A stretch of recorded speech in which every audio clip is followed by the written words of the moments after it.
Hello friends, कैसे हो आप लोग। स्वागत है आपका अपने channel Math Centre Aryan sir पर।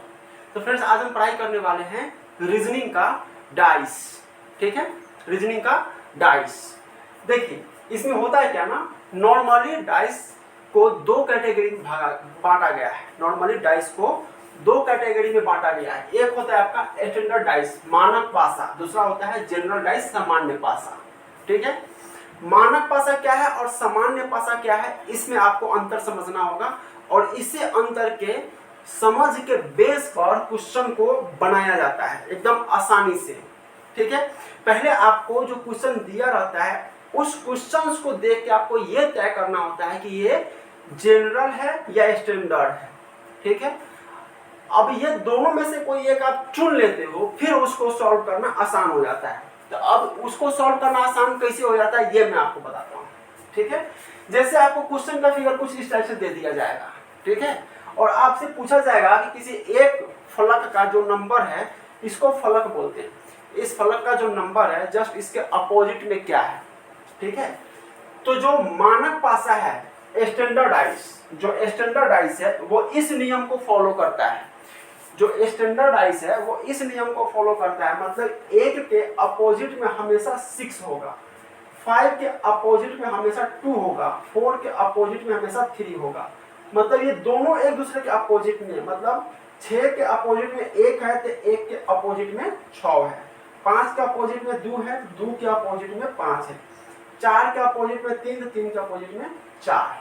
ठीक है, अब हम पता कैसे करेंगे कि कौन सा डाइस स्टैंडर्ड है और कौन सा डाइस जनरल है। ठीक है, तो इस पे जो भी नंबर दिया होता है ना, उसका जोड़ 7 नहीं होना चाहिए। अगर 7 हो गया तो वो आपका जनरल डाइस हो जाएगा, स्टैंडर्ड डाइस नहीं होगा। जैसे 6 3 9, 6 2 8, 3 2 5, ये नहीं हुआ। इस सभी में से किसी एक में भी 7 नहीं आना चाहिए। ये 4 वो दिया हुआ है, इस चारों में से किसी एक में भी 7 आ गया, किसी एक में भी, तो वो जनरल हो जाएगा। किसी में भी नहीं आना चाहिए, तब जाके वो स्टैंडर्ड में आएगा। ठीक है, जैसे इसमें नहीं आएगा, 6 2 8, 4 2 6, 6 4 10, इसमें भी नहीं है। 6 5 11, 6 4 10, 5 4 9, इसमें भी नहीं है। 5 4 4 1 5, 4 2 6, 2 1 3, इसमें भी नहीं है।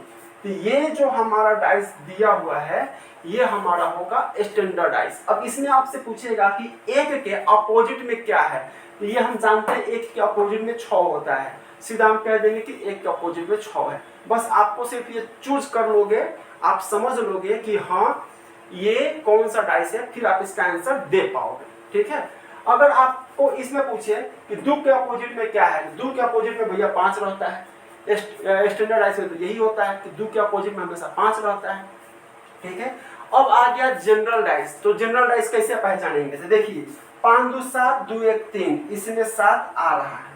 ठीक है, 5 1 6, 6 1 7, इसमें भी 7 आ रहा है। 6 4 10, 5 4 9, इसमें नहीं आ रहा है। 4 2 6, 3 2 5, इसमें भी नहीं आ रहा है। लेकिन फिर भी ये सारे डाइस जनरल माना जाएगा। क्या माना जाएगा, जनरल माना जाएगा।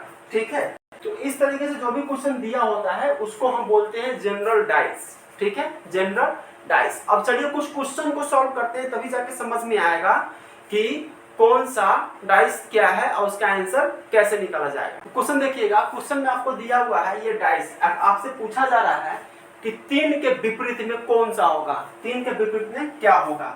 तो सबसे पहली बात हम चेक करेंगे कि ये स्टैंडर्ड डाइस है या जनरल डाइस है। ठीक है, इसमें देखिए 2 1 3, 3 2 5, नहीं हुआ। 3 1 2 1 3, 3 2 5, 3 1 4, नहीं हुआ। 7 नहीं है। 4 1 3 1 4, 5 3 8, 5 1 6, ये भी नहीं है। 4 2 6, 4 3 7, यहाँ पे 7 आ गया। ठीक है, 3 2 5। तो अब ये किस डाइस में आएगा, जनरल डाइस में आएगा, जनरल डाइस में आएगा। आपसे पूछा जा रहा है कि 3 के अपोजिट में क्या आएगा। ठीक है, 3 के अपोजिट में क्या आएगा।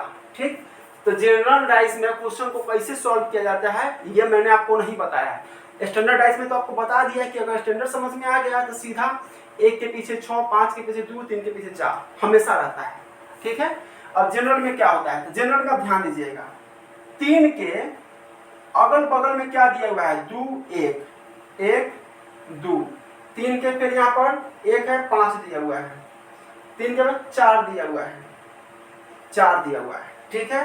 तो भैया 1 से 6वें तक ना अंक होता है, तो इसमें 1 2 3 4 5 आ गया, तो बच क्या गया आपका 6 बच गया। 1 2 3 4 5 6, मतलब 3 के अपोजिट में क्या है यहाँ पर 6 है। हमारा आंसर क्या होगा 6, ये होगा हमारा आंसर। बहुत आसान है इसको बनाना, इसको बनाने में कोई जोर नहीं लगाना है, कोई दिमाग को प्रेशर नहीं देना है, सिर्फ आपको ये चूज करके निकालना है कि जनरल डाइस क्या है, स्टैंडर्ड डाइस कौन है, ठीक है।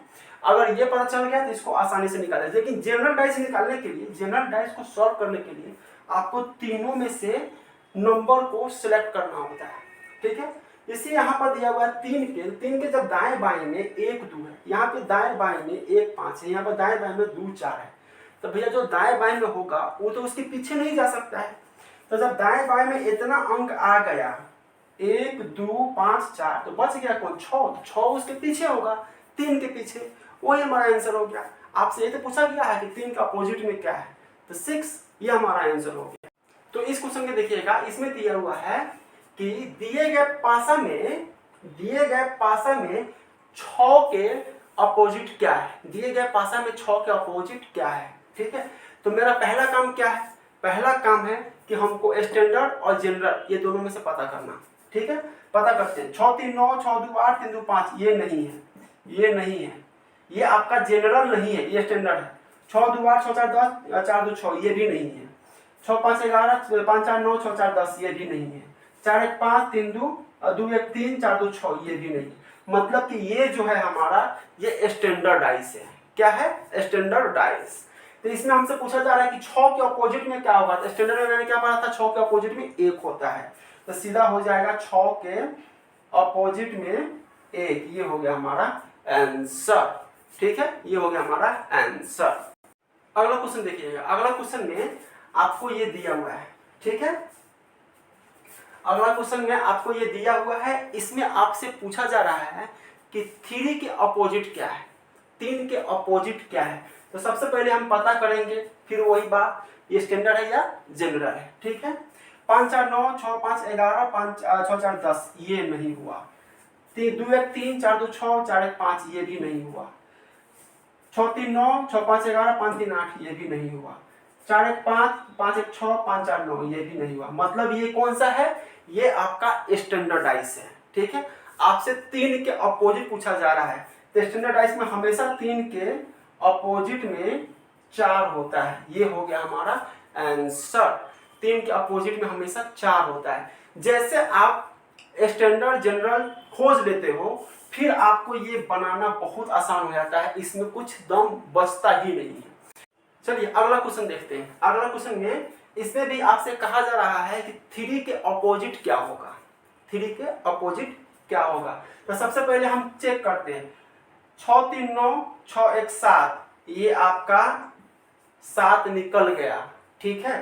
तो ये तो पूरा हो गया आपका जनरल डाइस। अब कोई हो या ना हो, ये जनरल में ही जाएगा, ठीक है। तो आपसे पूछा जा रहा है 3 के अपोजिट में कौन होगा। तो 3 के दाएं बाएं में क्या है, 1 है 6 है, ठीक है। इसमें आपका 1 है और 5 है, इसमें आपका 2 है, ठीक है। 3 के अगल बगल में 2 है, 6 तो ऑलरेडी लिखा हुआ है और 1 भी लिखा हुआ है, ठीक है। तो आपको 3 के अगल बगल में कौन आ गया, 1 6 5 2, बच गया कौन 4, बच गया कौन 4, ये हो गया हमारा आंसर। 3 के अपोजिट में इसमें आएगा 4। जनरल डाइस में आपको सभी डाइस को एक नजर देखना होता है, तब जाके आंसर आता है, और स्टैंडर्ड डाइस में कुछ नहीं। आप पता चल गया स्टैंडर्ड है, जो नंबर है आपको पता है स्टैंडर्ड का रूल क्या है, बस उसका सीधे वही नंबर बता दीजिए, ठीक है। इसमें भी आपसे पूछा जा रहा है 3 के अपोजिट अंक कौन सा होगा, ठीक है। 3 के अपोजिट अंक कौन सा होगा, तो सबसे पहली बात आपको चेक करना है, फिर वही स्टैंडर्ड और जनरल। तो इसमें क्या है, 2 1 3, 3 2 5, 3 1 4 नहीं है, 3 1 4, 5 3 8, 5 1 6 नहीं है, 4 2 6, 4 3 7, ये निकल गया आपका, ठीक है, ये निकल गया, जिसमें 7 है। तो किसमें आ गया आपका, जनरल में आ गया। तो जनरल के लिए अब क्या है, किसका निकालना है, 3 का, ठीक है। 3 के दाएं बाएं में कौन है, तो 2 है 4 है, इसमें क्या है 1 है और 5 है, 1 है और 5 है, ठीक है। इसमें क्या है 1 है 2 है, 1 है 2 पहले से लिखा हुआ है। इसमें क्या को आ गया 4 गो अंक आ गया, एक कोई ऑलरेडी पहले से, तो इसका बाकी जो होगा इसके अपोजिट में होगा। तो इसका अपोजिट में कौन है 6, इसके अपोजिट में 6, 6 है इसके अपोजिट में, क्योंकि 6 इसमें नहीं है, तो इसका आंसर क्या हो जाएगा 6, ठीक है। बहुत आसान है डाइस वाला टॉपिक को सॉल्व करना, ठीक है। तो फ्रेंड्स फिर वही बात, वीडियो को लाइक शेयर कमेंट जरूर कीजिए और चैनल को सब्सक्राइब कीजिए। इसी तरह हम आपको बहुत सारे इंपॉर्टेंट चीज का वीडियो देते रहेंगे, ठीक है। कंटिन्यूसली हमारे चैनल पे मिलता रहेगा, इसलिए चैनल को सब्सक्राइब जरूर कीजिए। थोड़ा सा आपका सपोर्ट चाहिए, आप सपोर्ट जरूर कीजिए, ठीक है। मिलते हैं अगले क्लासेस में।